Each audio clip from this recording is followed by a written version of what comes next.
right? And so that's what financial literacy is learning the rules of the game so we can win financially. So awesome, because you didn't go the route of college like a lot of people do. Basically, your college was UPS, but they taught you management skills, skill sets that people go spend a lot of time, money, and effort learning that this company did for you, which is awesome. Back to talking about investing. That other than that, because that was with work, that was just coming right out of your check, and you're doing XYZ, and then came along outside investing on your part. Share with the audience what you did outside of work when you're like, I got to put more money to work. Well, it probably started, probably say the early 90s. I had an opportunity. I worked in a department for UPS called business development. And in business development, we were forced to put together a budget. And the word budget was the farthest thing from my mind as a young UPS employee. What the heck is a budget? Are you kidding me? Right. So by putting together a budget and working on a business plan, because that was the other part of it. Once you had the budget put in place, you had to develop a business plan with action steps. And there was something called SMART, specific, measurable, action-oriented, realistic, and time-bound. I still remember that, Dan. So anyway, that acronym was used to help us build our business plan based on the budget that you had money allotted for your department. So because business development is a sales function, we go out, we develop customers, we grow the business, and we try to meet our business plan with financial or revenue goals, in this particular case, revenue goals. What I found out was those same tools, those same instruments that I needed to take my budget through the business plan and make it successful, I could apply to my regular life. You mean to tell me that I can have a budget at home? Spreadsheets? Use Microsoft Excel and build something and have my expenses versus my revenues and what profits I could make. And then someone told me something about, and actually it was a customer, I was at a customer's location, and they asked me, said, so what investments are you involved with? And I thought to myself, do I lie and say I'm involved with investments? Or do I tell the truth? And I was in a good mood, so I decided to tell the truth. The point was I had no investments. I had nothing that I was planning. And through the conversation of myself with this customer, I learned something about index funds and about paying yourself first. And he talked to me about something called the Pareto theory, which now I guess is known as the rule of 72. And I looked at myself, at this point now I have 2 children, bouncing baby girl and my son. And now I'm starting to look and think to myself, well, I know that I'm going to be for the long haul, but I'm still, what is that, probably my mid-30s, mid to late 30s.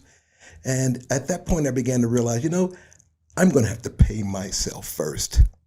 What a novel idea. And the sad thing about that is I didn't come up with it. It came as a result of being involved with a department and a function that had to deal with budgets and finance and planning for revenue goals and growth. And because of that, I started applying that to my life.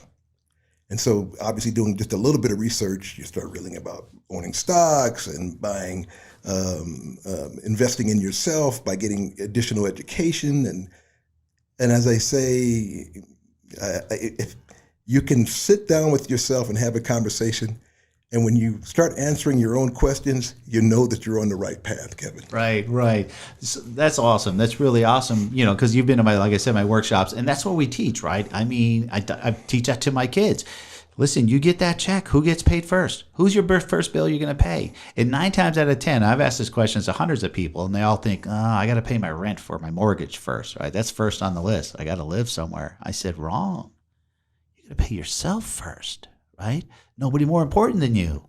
And so you learn that at an early age. It's funny because you learn that almost accidentally, right? You're just doing your job as directed and how they trained you and how you thought, well, heck, I can just I need to do this at home, the same exact thing that I learned. So that's an awesome, awesome lesson, because picture to imagine, had you not gone down the path of management and you were another direction and you didn't learn that, what a difference in your life that would have made, right? That you never learned about index funds until you're 50 years old or something, right? And so I hope this is a great, nice, what I like to call aha moment, golden nugget for the audience out there. Like, folks, you can get out there. These index funds today, you can open an index fund for $100 and start. And the sooner you start, the better, because you had mentioned the rule of 72, which is compound interest. It's one of the lessons I teach. Once you truly understand compound interest, how it works, right, you'll be better for it. Einstein says, he who knows it earns it. He who doesn't pays it, right? So it's vitally important. And I'll teach that lesson to you guys later.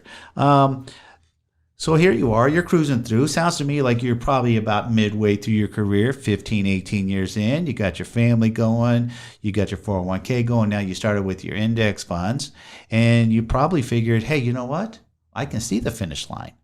At what point did you know that age 55 was going to be your time to retire? When did you actually figure that out?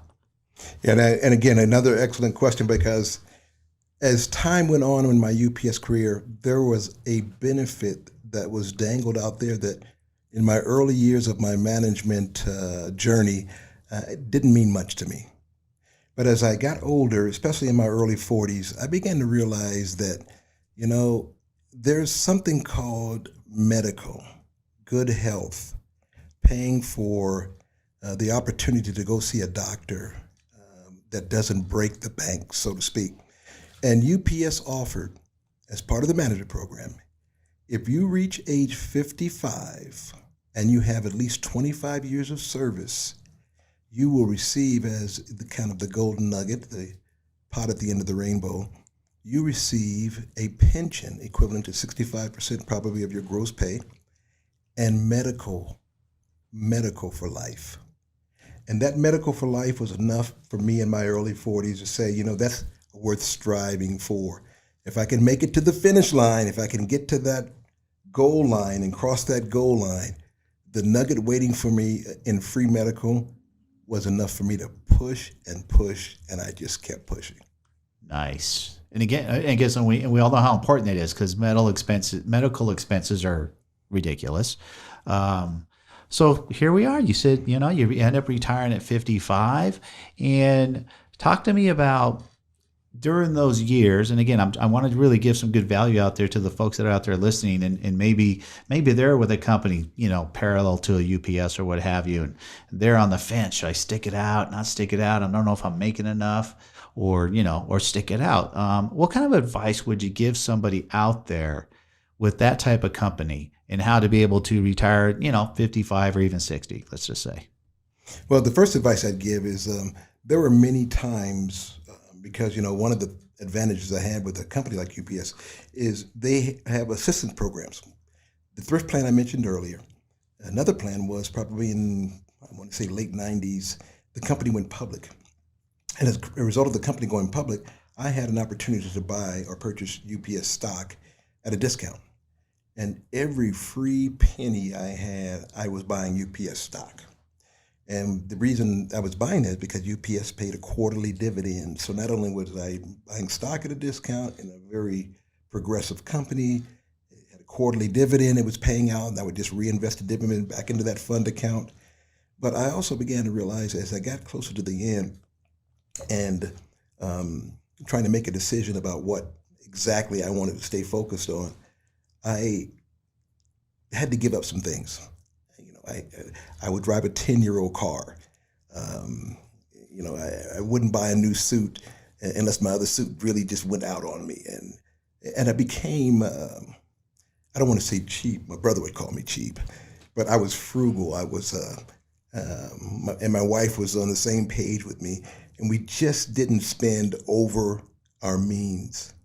And that allowed me to put more money into the thrift plan, and then later when the thrift plan converted to a 401k, into the 401k, the UPS stock program, and I put the money that I knew I was going to get returned after age 55.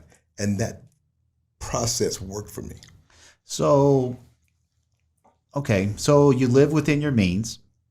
You were wise with your money, so you weren't out there just freelancing it, just, living high on the hog, so to speak, where you probably could have been one of a lot of these, a lot of folks out there like to buy their new cars every 3-4 years, right? And if you can afford it, fantastic. If you can't, because you're building something, you knew that the light at the end of the tunnel, Talk to me in the mindset. This I want to switch them back to the mindset where some of the folks out there might be thinking like, well, maybe 55 is too early to retire. Maybe, I need to work longer because I want more things out of life. And I know you personally, and I know that you live a very comfortable retired lifestyle. And did you do all of those things knowing that at 55, I know I'm still going to earn money. I'm just not trading time for it. You know what I mean? I do know what you mean. And I can tell you this, Kevin, probably in my late 40s, there's something about, at least for me, reaching the age of 50. I just remember as a child looking at my father. And when he turned 50, I thought, my father is old at 50. It just, in my mind, that meant something to me. So as I approached 50, I kept thinking, man, Aaron, you're going to be 50 years old. What do you have to say for yourself? And I remember saying to myself, I've got plenty to say. I've got plenty to say. I'm going to make it to 55. And I want my father to see me make it to 55 and I can retire and show him that he did a good job guiding me, well, the little that he did guide me to the best of his ability, guiding me, and that, you can have your offspring do better than you. And I kept thinking to myself, my father struggled for all those years working for Hughes Aircraft back in those days. And I just remember watching him struggle with the 4 kids that he had. And I kept thinking to myself, when I get to be 50, I want to be able to have a car paid for. I had 2 cars paid for when I got to 50. And I want to be able to, on retiring, and retiring early enough where I can still enjoy my kids and grandkids and have fun. At that time, I was an avid golfer. And I kept thinking, you imagine getting up in the morning and playing golf because I want to. I could finish the round, have lunch, and if I wanted to play another round of golf, I could. Little FYI, folks, that's what he did today. So I think I was motivated by some of the perks that come with being retired, seeing retired people, retired UPSers even, and seeing the lifestyle and the freedom that comes and the joy. And Kevin, it was just very appealing to me. So if you like this clip and you want to watch another one, click right here. If you want to watch the whole podcast episode, then go ahead and click right here. Okay? Do me a favor. If you haven't subscribed already, please subscribe. And if you want to hit the notification bell, you'll get notified every time we release a new video out for you, whether it's the clip or the whole podcast. So hope you get a lot of value, and I'll see you guys on the next one.